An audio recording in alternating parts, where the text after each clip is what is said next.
Yeah, they do. It's the one more like, I was gonna say, that is a judgment.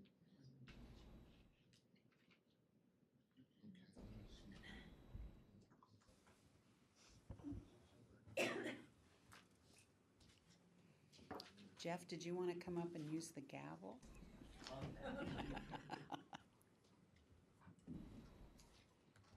Probably had my one chance. Yeah, he's pretty timid with that. I don't know, there seems to be a big divot in There's a divot in here.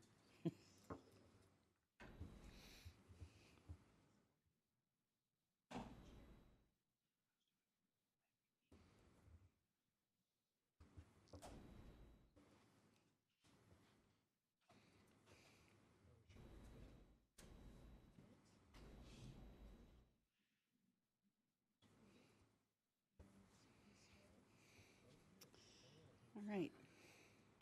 Good evening. We will call the special city council meeting for Monday, April 1st, 2024 to order. And we will begin with a land acknowledgement. We would like to acknowledge the federally recognized Muckleshoot Indian Tribe, the ancestral keepers of the land we are gathered on today. We thank them for their immense contributions to our state and local history, culture, economy, and identity as Washingtonians. Tonight, the Auburn City Council meeting will be held both in person and virtually. Now, if you'd please rise and join us in the Pledge of Allegiance. I pledge allegiance to the flag of the United States of America and to the republic for which it stands, one nation, under God, indivisible, with liberty and justice for all. Thank you. Please be seated. And Sean, will you please call roll? Deputy Mayor Brown. Here. Councilmember Amir. Here. Councilmember Baldwin. Here? Councilmember Rakes. Here. Councilmember Clinton Taylor. Here. Councilmember Tracy Taylor. Here. Councilmember Trot Manuel. Excused. All right, since this is a special city council meeting, we do have one item on the agenda this evening, and that is a briefing on utility plans. We'll ask our Public Works Director, Ingrid Gaub. Sure. And Ryan Vondrack, our utility engineering manager, is going to come up and talk to you about our utility comprehensive plans. This is a continuation of some of the last briefings that you've got to go over those 3 specific plans and what those mean for the overall comprehensive plan update.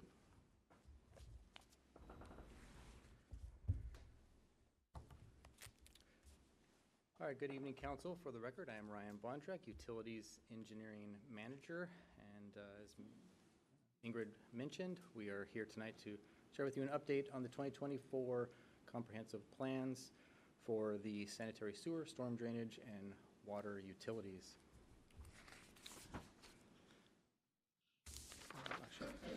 So to start, the sanitary sewer, storm drainage, and water utilities,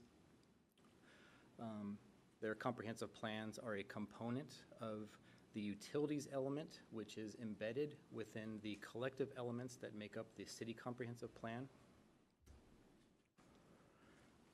A little schedule overview to start.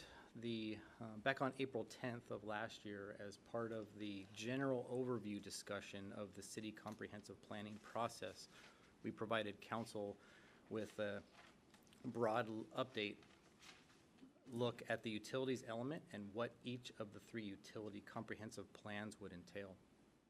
And then in May, June, and July of last year, we discussed the policies with council for each of the 3 utilities. Tonight, we are providing a general overview of the components of each of the 3 utility plans, expanding a bit upon that April 10th discussion that we had, but still keeping it at a higher level.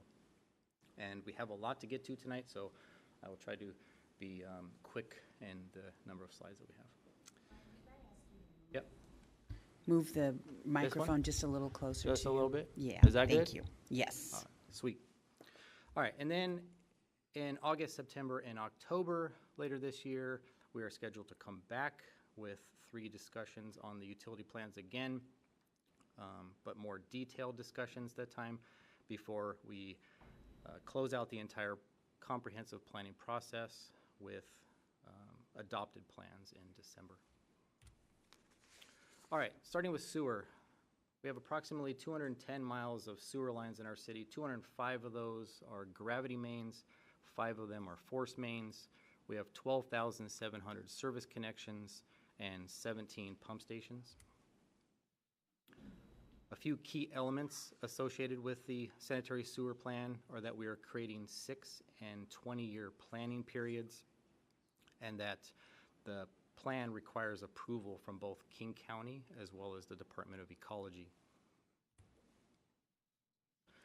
Beginning with Chapter 1, this chapter explains why we're updating the plan, what the plan objectives are, how the plan is organized, and provides a general overview of the city's sanitary sewer system, as well as identifies characteristics of neighboring jurisdictions that provide sanitary sewer service within Auburn's boundaries. And on the map on the right, you see we have Lake Haven Utility District, City of Kent, and Sue's Creek Water and Sewer District.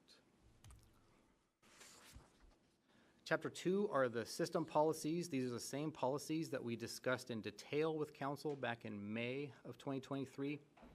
But quick recap, the policies are grouped together under goal statements, and the goal statements are broad and indicate a general aim or purpose that is to be achieved, and the policies themselves are topic specific and indicate a clear commitment of the city. The sanitary sewer system policies categories are service area, system planning, operations and maintenance, environmental stewardship, system performance and reliability, and then we have a financial chapter, or a financial category. Chapter 5 is about evaluating our system in the existing condition and in the future condition following the results of the hydraulic modeling that was conducted in Chapter 3. Or sorry, my slides are off. Sorry about that. Chapter 3.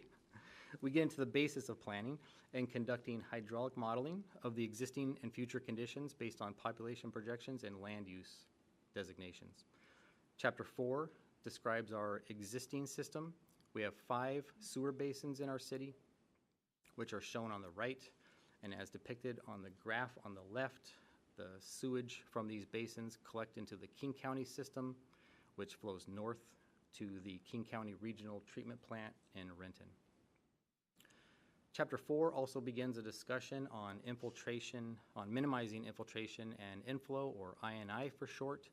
I&I are flows that enter our sewer system through external factors such as stormwater from rain events, or groundwater that gets into the system through cracks, breaks, or misalignments.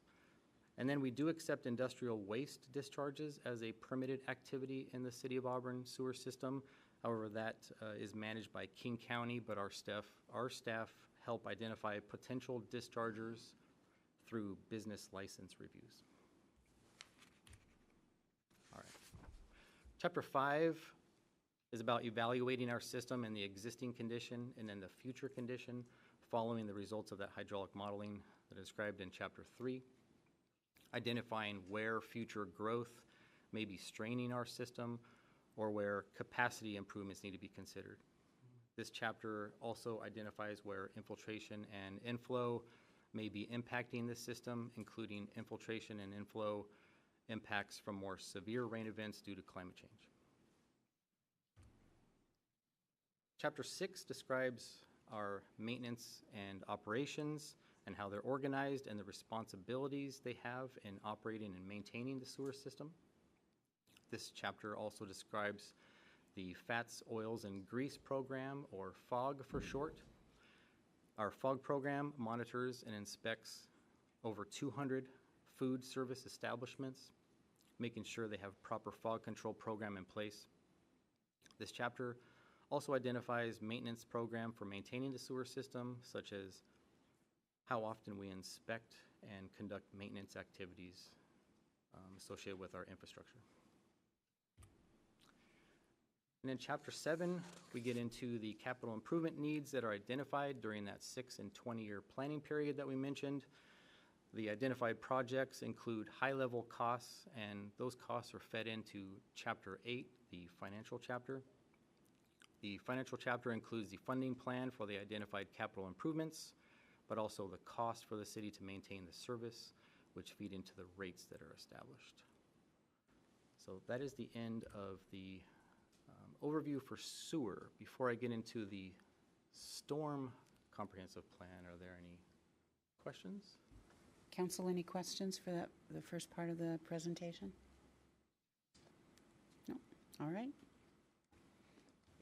All right, sweet. Moving on to storm. A couple key elements to storm drainage are that the policies were updated to reflect ever evolving national pollutant discharge elimination, or MPDS requirements, elimination system requirements, or MPDS. We are incorporating the stormwater management action plan into our plan, which was the requirement of our MPDS, or our current MPDS permit, to evaluate a specific basin in our system for addressing pollution that is generated from urban runoff. And then we are creating 6 and 20-year plans, just like the sewer plan, and are also developing a strategy for future MPDS compliance requirements. We are expecting to be operating under a new NPDS permit later this year after our current permit expires. The city's storm drainage system comprises of 240 miles of pipe, 40 miles of ditches, 10,500 catch basins, over 3,000 manholes, 167 stormwater ponds, and 7 pump stations. Chapter 1.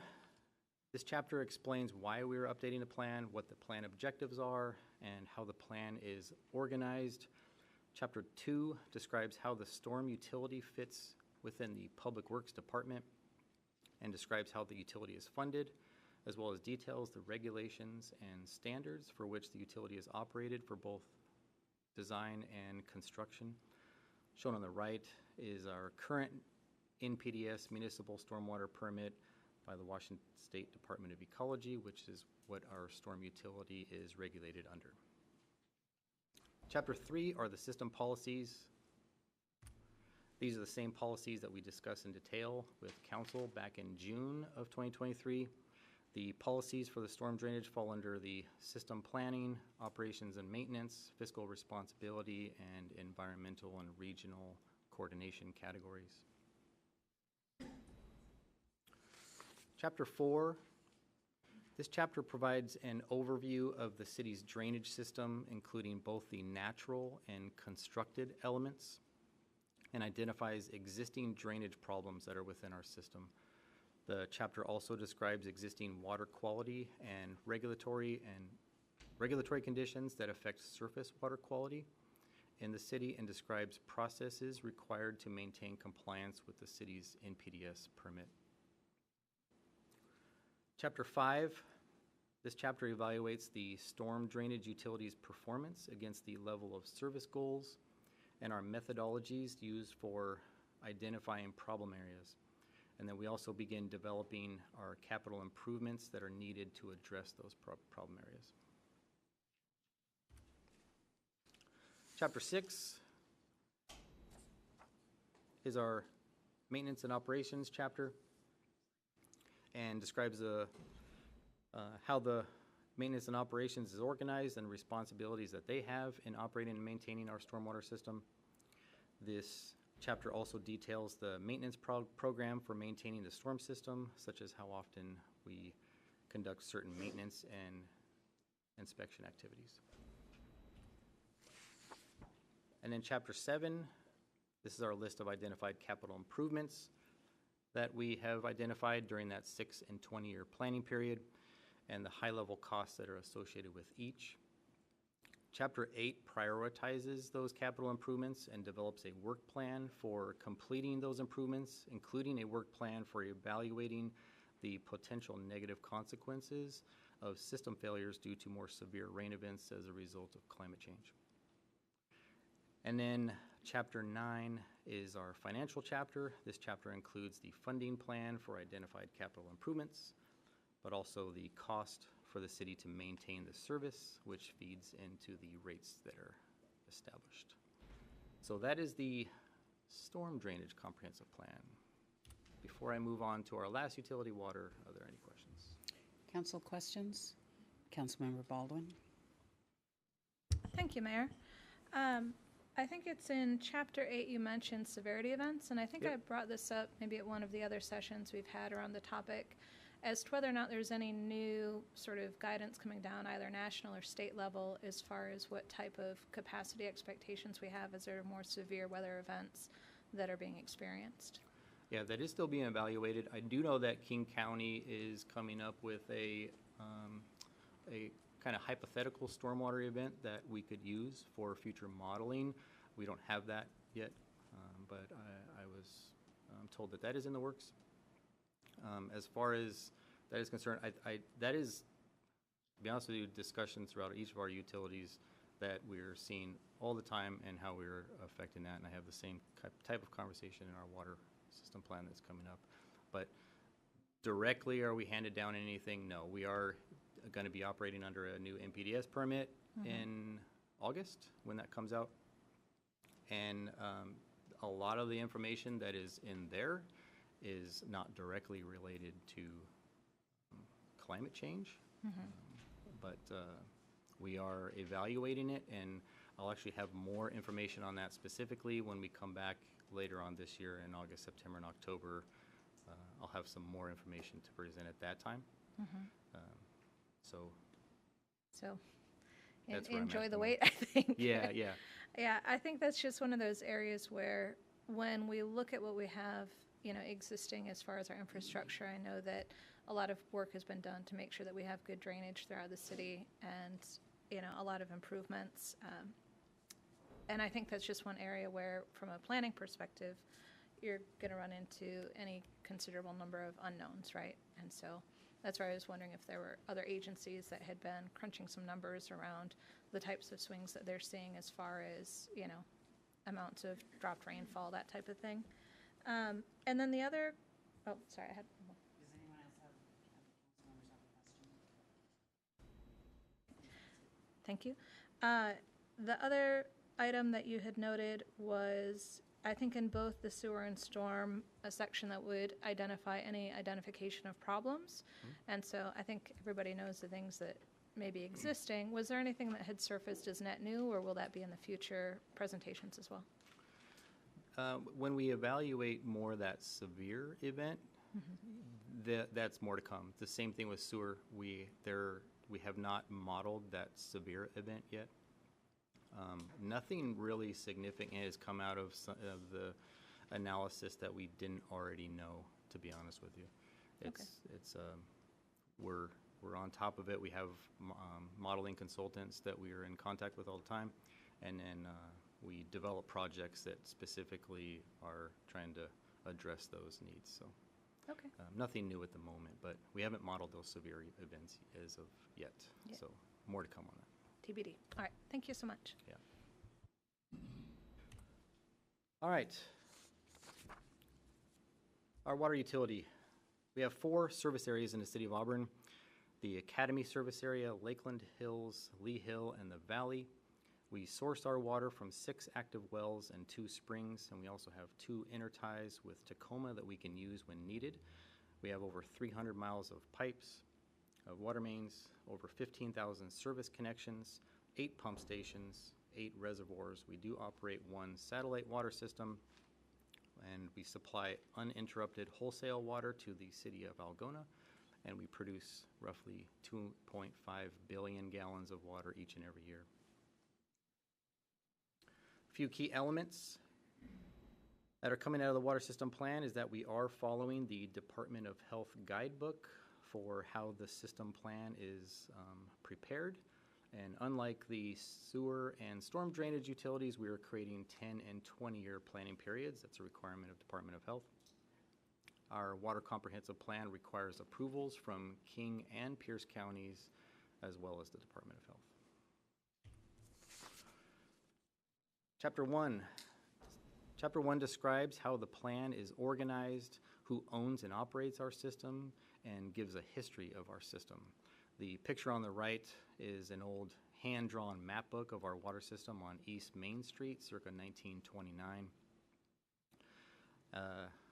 Just thought that was a fun picture to see. And then Chapter 1 also details our service area and identifies neighboring jurisdictions that provide water service within Auburn's boundaries. And on the map on the left, you see we have Lake Haven, City of Kent, Lake Meridian, and Bonnie Lake that provide water in the Auburn boundaries. Chapter 1 also describes our system policies. These are the same policies that we described with council back on July 10th of 2003. The policies for water fall under the categories of business practice, service area, operations, and maintenance. We have a financial category, planning, environmental stewardship, and design and construction. Chapter 2, utilizing population projections and land use, historical demands, and available water supply and the amount of water our system can actually produce. This chapter, we begin basic planning for that 10 and 20-year planning period, which is the demand that we expect to see based on projections from our identified planning period and how we intend on meeting that demand. Chapter 3 analyzes the condition of our facilities and determines their capacity to reliably satisfy current and projected water demands. This chapter documents our water systems, or our system's water quality compared to the drinking water standards for satisfying regulatory requirements. And in this chapter, through a capacity analysis, we identify system needs that ultimately feed into the capital improvement needs. The picture there on the right is our standard consumer confidence report that you all receive in your water bills each and every year. Chapter 4 discusses our water use efficiency program, long-term supply reliability, promoting good stewardship of the city's water resources. This chapter also includes distribution leakage, which is the amount of water loss that isn't accounted for, maintenance activities, that isn't accounted for through maintenance activities or measured through service meters. And then this chapter also describes climate resiliency, identifying short and long-term actions that should be considered in the event we continue to see increases in extreme heat, decreases in summer precipitation, and more severe rainfall events. Chapter 5, water source protection. This chapter discusses our program for protecting our source water. It establishes a sanitary control area around our wells and springs to act as a frontline protection against contamination. This chapter also includes our wellhead protection program, which is preventing groundwater contamination. Chapter 6 is our maintenance and operations chapter, how our maintenance and operations program, or maintenance and operations team is organized and the responsibilities that they have in maintaining the water system. This chapter also details the maintenance program for maintaining the water system, such as the frequency of infrastructure inspections. And in Chapter 7 is our design and construction standards chapter, our methods and procedures for how water main infrastructure are designed and constructed, and the approval and certification process for water main construction. Chapter 8 is our list of identified capital improvements during that 10 and 20-year planning period, and then provides the high-level costs that are associated with those. And then Chapter 9 is the financial chapter. This chapter includes the funding plan for the identified capital improvements, but also costs for the city to maintain the service, which feeds into the rates that are established for the water utility. And that is the water utility plan. Council, any questions? All right, and then the last thing I got is next steps. So we're here April 1st with this general overview. We are going to the Planning Commission in May June and July for plan updates with them, or the Planning Commission. And then we do have other agency reviews and coordinations that will be conducted in July through September. And then, as mentioned, August, September, and October, we'll come back with detailed plan discussions, and then hopefully resolution for adoption in December. So that is all I have tonight. Thank you for your time.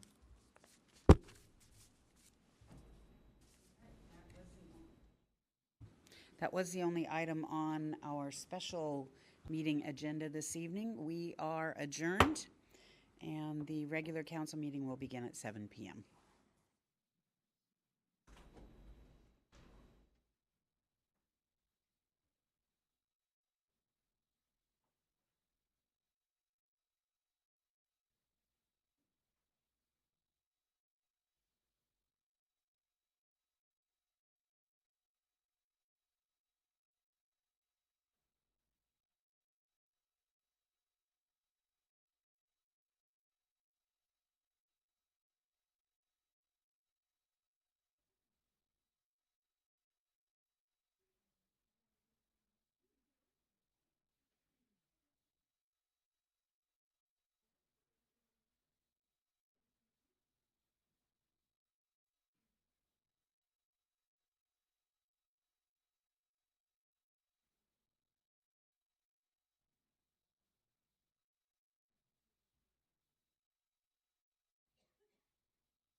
Good evening. We will call the City Council meeting for Monday, April 1st, 2024 to order. We will begin with a land acknowledgement. We would like to acknowledge the federally recognized Muckleshoot Indian Tribe, the ancestral keepers of the land we are gathered on today. We thank them for their immense contributions to our state and local history, culture, economy, and identity as Washingtonians. Tonight, the Auburn City Council meeting will be held both in person and virtually. Now, if you would please rise and join us in the Pledge of Allegiance.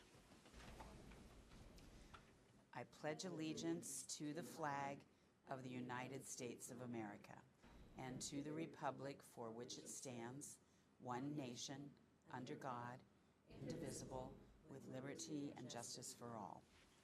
Thank you. Please be seated. And Sean, will you please call roll? Deputy Mayor Brown. Here. Councilmember Muir. Here. Councilmember Baldwin. Here? Councilmember Rakes. Here. Councilmember Clinton Taylor. Here. Councilmember Tracy Taylor. Here. Councilmember Trot Manuel. Excused. All right, we will move into announcements. And council, on the agenda this evening, it does show 3 separate mayor's proclamations. Please note that item C, the National Public Safety Telecommunications Week, will be at our April 15th council meeting.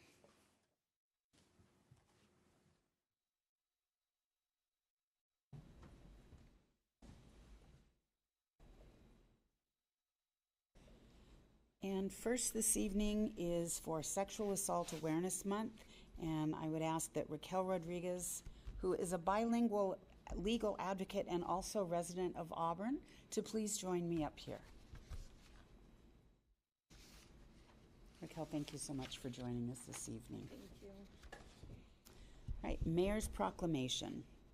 Whereas sexual assault is pervasive, every 68 seconds in the United States, someone is sexually assaulted.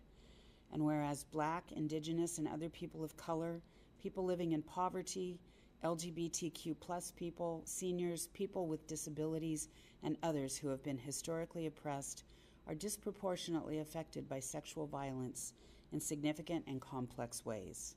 And whereas sexual assault is among the most underreported crimes for many reasons, but survivors who are already among the most marginalized face additional barriers to reporting, such as language, immigration status, disability, or shame. And whereas ending sexual violence requires us to address racism, sexism, and all forms of oppression that contribute to the perpetration of sexual assault. And whereas sexual violence exists on a continuum of behavior that includes racist, sexist, transphobic, homophobic, ableist, or other hate speech. This ranges from dehumanizing jokes to verbal harassment to physical assaults. And whereas by working together as a community, we can alleviate the trauma of sexual violence by ensuring supportive resources are available to all survivors while standing up to and actively disrupting harmful attitudes and behaviors that contribute to sexual violence. And now, therefore, I, Nancy Backus, Mayor of the City of Auburn, do hereby proclaim April 2024 as Sexual Assault Awareness Month in the City of Auburn and urge all residents to join advocates and communities throughout King County in taking action to prevent sexual violence by standing with survivors. Together, we commit to a safer future for all children, young people, adults, and families in our community. Dated this first day of April 2024. Raquel, I would like to give you the proclamation, and please, if you'd like to say a few words. Thank you, Mayor Backus. My name is Raquel Rodriguez. I live here in Auburn. I am a bilingual legal advocate at the King County Sexual Assault Resource Center, a nonprofit that serves the city and all communities through King County. I'm here to accept the Sexual Assault Awareness Month proclamation on behalf of our organization. Thank you for being a part of the solution to end sexual violence. To the survivors in our community, I want to say that you are not alone.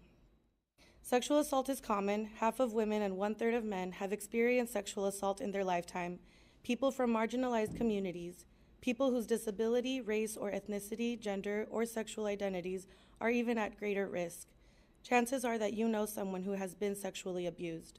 The trauma of sexual assault is something that can affect a survivor's mental, physical, and behavioral health, their ability to form healthy relationships, remain in school or in the workplace, and so much more. But recovery from trauma of sexual assault is possible with support. KSARC assisted more than 4,800 individual survivors and their family members in 2023. Almost half of KSARC clients are teens and children. We know young people are the most vulnerable to sexual assault and the least likely to speak up about it and to be believed when they do. I want to let my community know that free and confidential help is available to survivors or anyone who needs information about sexual assault. Our 24-hour resource line is a good starting point. We always say we can't change what we can't talk about. Thank you for your leadership and your willingness to be loud about sexual assaults. Thank you. Thank you, Raquel. Thank you for the valuable work that you are doing, and thanks for being a member of our community. All right, our second proclamation this evening is for Sikh Heritage Month. Whereas the City of Auburn recognizes and acknowledges the holiest Sikh holiday, Vaisakhi, on April 13th, 2024, as National Sikh Day, and the month of April as National Sikh Heritage Month. And whereas Sikhism is a religion founded in the Punjab region of South Asia over 5 centuries ago and introduced to the United States in the 19th century. And whereas Sikhism is the 5th largest world religion, with approximately 30 million Sikhs worldwide, including over 1 million Sikhs living in the United States. And whereas Sikhs in the United States pursue diverse professions and walks of life, making rich contributions to the economic vibrancy of the United States as farmers, engineers, doctors, scientists, and business owners, and more. And whereas Vaisakhi is one of the most religiously significant days in Sikh history, commemorating the creation of the Khalsa, a fellowship of devout Sikhs by Guru Gobind Singh in 1699. And whereas today the City of Auburn seeks to recognize the diversity of its community and afford all residents the opportunity to better understand, recognize, and appreciate the rich history and shared experiences. And now, therefore, I, Nancy Backus, Mayor of the City of Auburn, do hereby proclaim April 2024 as National Sikh Heritage Month in the City of Auburn, and we wish our Sikh American community a very joyous Vaisakhi filled with celebration. Dated this first day of April 2024.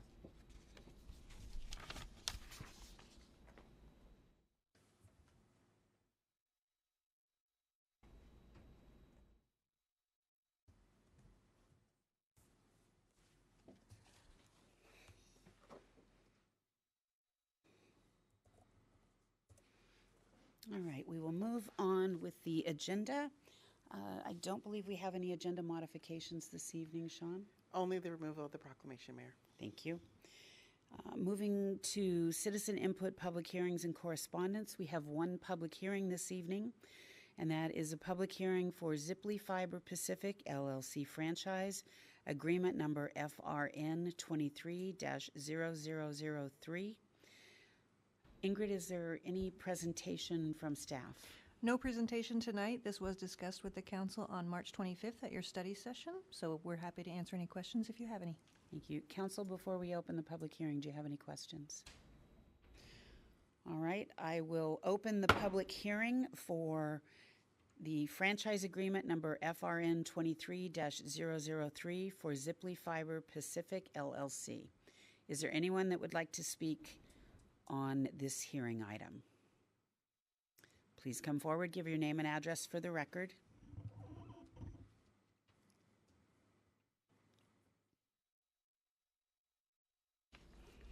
Virginia Haugen, 2503 R Street Southeast, Auburn, Washington. I haven't had an opportunity to look at this, but we're going to do more fiber optics underground, I think, maybe. I wish that more people in Auburn would take the opportunities to look at some of these things, because sometimes it's a pretty big deal, like in your neighborhood, in the community as a whole. But I will probably take a look at what we're going to do. Thank you. Thank you. Is there anyone else that would like to speak for the public hearing? All right. Hearing and seeing none, we will close the public hearing and move to audience participation. This is the place on the agenda where the public is invited to speak to the City Council on any issue. And Sean, do we have any online or written comments? No, Mayor. All right.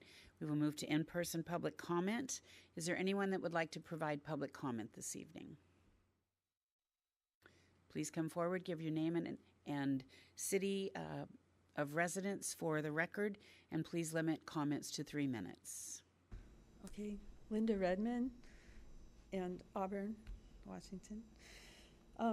I just wanted to bring up so that everybody just remembers this if they didn't already know, with the Sikh Heritage Month, that we can also acknowledge that in our Washington State Constitution, in the preamble, we thank the supreme ruler of the universe, and that would be the God of the Bible that people prayed to in the name of Jesus to win the Revolutionary War. That's why we have our state, and that God allows freedom of choice. So just so we realize when we get new religious groups and different perspectives, we can realize we still want to remember that we might want to thank the God that people prayed to have our state. And that God allows freedom of choice. So I just want to emphasize that. That way we can all be on the same page. That's the main thing I want to say. Thank you.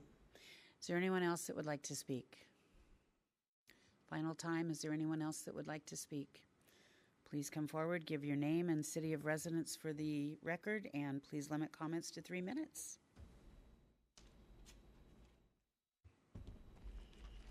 Virginia Haugen, 2503 R Street, Southeast Auburn. Auburn Reporter, Friday, March 29th, 2024. Big headline, City seeks solutions for aging public facilities. When I just fell in a pothole in front of my house about 4 o'clock this afternoon, thousands of people all over Auburn in 5 minutes. 5 people answered the questions. What do you want? Nice, well-developed parks or better roads? Well, guess what? ROADS. Over and over. Better roads, better roads, better roads. I've been hearing it for years, and we don't see it happening. We don't expect it to happen. Then I read this thing. It says urban design. Some of us know what happened downtown on Main Street, but I could go on and on about what is in this article and what we can't afford to do. I could talk about council members who spend a lot of time in Washington, D.C., talking about things. We're not there. We don't know what you were talking about, but we have a pretty good idea. And it doesn't seem to have a lot to do with our roads, the things that we see on a daily basis. There are people who keep telling me, I'm looking at a bunch of very cool people. I got to be on the city council with the mayor. She did a good job. She had to stop me one night from voting. I said, way to go, Bacchus. We got good people here, but people keep telling me that you are not doing your jobs. And I want you to tell me what you did in Washington, D.C. that's going to benefit me and my neighbors, my grandchildren, my daughters, their husbands. I want to know what's going to benefit the entire community. I'm not interested in the fact that you might stay in a nice hotel in Washington, D.C. Maybe you met the president, maybe you met a couple of senators. I have been to Washington, D.C., but the city didn't pay for it. A nonprofit paid for it, and I want to tell you, I learned a lot about public facilities, and more than that, I learned about tearing down the history of the city of Auburn and that it didn't do me any good, and it's not making any real difference for my children, my grandchildren, my friends, my neighbors, and sometimes we just don't like what you're doing. And a reminder, separation of church and state. If we have a Catholic, Methodist, Jehovah Witness, I don't care what you are, but don't forget, separation of church and state. Thank you. Is there anyone else that would like to speak this evening? Final time, is there anyone else that would like to speak? All right, we will move forward. We have no correspondence for council review this evening. Council ad hoc committee reports. Council ad hoc committee chairs may report on the status of their ad hoc council committee's progress on assigned tasks and may give their recommendation to the city council, if any. We have one ad hoc committee currently, and that is the finance committee, and that is chaired by Councilmember Baldwin. Thank you, Mayor. The Council Ad Hoc Finance Committee, consisting of Councilmember Ammer and myself, reviewed one set of claims vouchers. For those dated March 27th, 2024, we reviewed 42 pages of claims vouchers, and that included 9 electronic fund transfers and 5 wire transfers for a total of approximately $2.73 million. The committee also reviewed one set of payroll vouchers for the period covering March 14th, 2024 to March 27th, 2024, totaling approximately $3.36 million, and this amount included payroll check numbers 539577 through 539579, as well as electronic deposits. There were no questions from the Ad Hoc Finance Committee for this period, so with completion of the review, the committee does recommend that council approve the vouchers. Thank you. Thank you. All right, we will move to the consent agenda. All matters listed on the consent agenda are considered by the City Council to be routine and will be enacted by one motion in the form listed. Is there a motion? Deputy Mayor Brown. Thank you, Your Honor. I would move that we adopt the consent agenda. Thank you. Is there a second? Councilmember Rakes. I'll second that, Mayor. Thank you. Deputy Mayor Brown. Thank you, Your Honor. The consent agenda for tonight consists of the following: minutes of the March 18th and 22nd, 2024 special City Council meetings, the minutes of the March 25th, 2024 study session meeting, and the claims vouchers and payroll vouchers as described by Finance Ad Hoc Chair Baldwin. Thank you. Council, are there any questions, comments, or any desire to remove anything for separate consideration? All right, all those in favor of the consent agenda, please say aye. Aye. Aye. All opposed, please say no. Consent agenda passes. We have no unfinished business, no new business that I've been made aware of. So moving to ordinances, ordinance number 6933, an ordinance amending Title II of the Auburn City Code, formalizing the creation of the City of Auburn Department of Innovation and Technology. Is there a motion? Councilmember Baldwin. Thank you. I move to approve ordinance number 6933. Thank you. Is there a second? Councilmember Ammer. I second. Thank you. Councilmember Baldwin. With ordinance number 6933, as well as our next two, these are a set of motions. This one in particular would be creating a new chapter of City Code to lay out the responsibilities and authorities of the Department of Innovation and Technology. And what's essentially happening here is that this would give this department a comparable chapter of City Code to ensure that it's being treated equally and that there's greater clarity of purpose and role for the department. Thank you. Questions or comments from council? All those in favor of ordinance number 6933, please say aye. Aye. All opposed, please say no. Ordinance 6933 passes. Ordinance number 6934, an ordinance amending Title II of the Auburn City Code, formalizing the creation of the City of Auburn Office of Equity. Is there a motion? Councilmember Baldwin. Thank you, Mayor. I would move for council to approve ordinance number 6934. Thank you. Is there a second? Councilmember Clinton Taylor. I second that motion. Thank you. Councilmember Baldwin. Thank you, Mayor. As noted previously, this ordinance would create another chapter of city code, laying out, in this case, the responsibilities and authorities of the Office of Equity. This will ensure that this department is also treated equally and provide clarity of purpose and role for the department. Thank you. Questions or comments, council? All those in favor of ordinance number 6934, please say aye. Aye. All opposed, please say no. Ordinance 6934 passes. Ordinance number 6935, an ordinance amending Title II of the Auburn City Code, formalizing the creation of the City of Auburn Department of Human Services. Is there a motion? Councilmember Baldwin. Sorry, I'm quick on the draw today. I move to approve ordinance number 6935. Thank you. Is there a second? Councilmember Clinton Taylor. I think I second that motion. Thank you. I love how energetic and enthusiastic you all are tonight. Councilmember Baldwin. It has nothing to do with the short agenda, I assure you. As noted with our two previous ordinance, this one will also create a new chapter of city code, providing responsibilities and authorities for the Department of Human Services. Thank you. Questions or comments, council? Councilmember Taylor, did you have a question or just No. you are just ready to vote? Perfect. All those in favor of ordinance number 6935, please say aye. Aye. All opposed, please say no. Ordinance 6935 passes. And council, before we move to mayor and council member reports, we have need for an executive session tonight.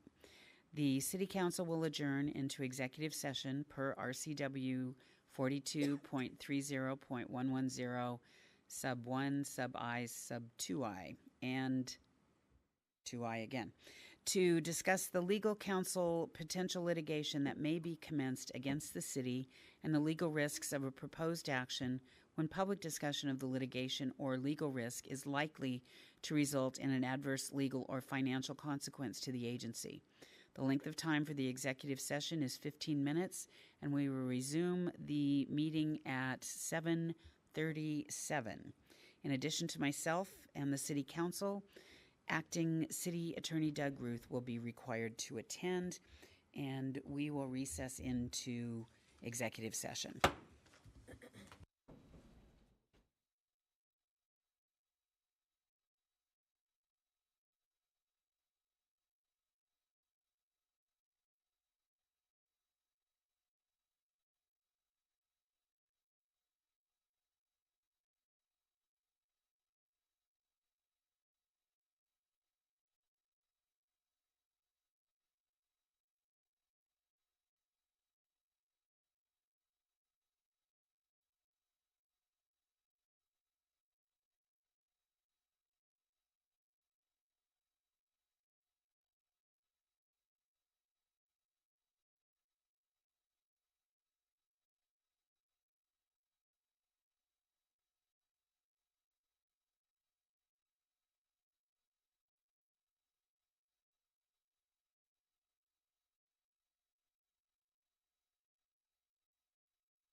All right, we will call the meeting back to order. We have a resolution number 5764, authorizing the mayor to execute documents to settle a property forfeiture claim between the City of Auburn and various claimants. Is there a motion? Councilmember Rakes. I move to adopt resolution number 5764. Thank you. Is there a second? Councilmember Clinton Taylor. Thank you, Mayor. I second that motion. Thank you. Councilmember Rakes. In response to an illegal drug operation, the City of Auburn seized two homes, 5 cars, and various amounts of cash. In compliance with state law, the city initiated procedures to take ownership of the homes, cars, and cash. The owners of the property challenged the city's seizures. The resolution permits the mayor to execute an agreement with the owners to settle their claims and to divide the property. Thank you. Are there any questions or comments from council? All those in favor of resolution number 5764, please say aye. Aye. All opposed, please say no. Resolution 5764 passes. All right, we have completed the business portion of the meeting this evening. We will move to mayor and council member reports. This time, the mayor and city council may report on significant items associated with their appointed positions on federal, state, regional, and local organizations, and we will begin with Deputy Mayor Brown. No report tonight, Your Honor. Thank you. Councilmember Ammer. We attend Wednesday, March 20, ribbon cut for Auburn Food Bank with the follow, I think all council, they were there. So I'm reporting about Deputy Brown. And March 20, and we attend ribbon cut for Koshwa Bar, the Indian restaurant. Deputy Mayor was there and Cheryl too. That's it. Thank you. Thank you. Councilmember Baldwin. No report tonight. Thank you. Thank you. Councilmember Tracy Taylor. Thank you, Madam Mayor.